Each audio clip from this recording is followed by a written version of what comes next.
સંતરા લાવ્યા ને ટીકમ પાછો આપણને પૂછે અહીંયા કચરો કોણે નાખ્યો? આપણે થોડા કેવી કે આપણે કચરો નાખ્યો? તો હું ઈ ભોળાદાદાની બેઠા છે ને?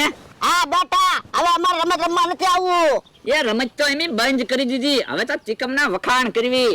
એટલે તમે તો ખાલી નામના ખેડૂત છો, ખેતી તો ચીકમ કરે. પણ તમે કેવા હું માંગો? જોયાવો કાલ હુંજી ચીકમની વાડીમાં કાઈ નહોતું, અત્યારે દાડમનું ઝાડ ઉગ્યું ને દાડમ છે. હે કઈ જગ્યાએ? એ માટલા પાસે કચરાનો ઢગલો પડ્યો તો ને, ન્યા દાડમનું ઝાડ ઉગ્યું, એકલા દાડમ છે. હે તો ઈ દાડમનું ઝાડ અમારું કહેવાય. અમે તે ન્યા કચરામાં દાડમના દાણા નાખ્યા થા.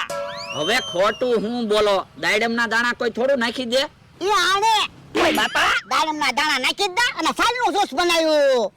હે એટલે તે દાડમના દાણા ન્યા નાખ્યા હતા? હા તો ઈ દાડમનું ઝાડ તમારું કહેવાય.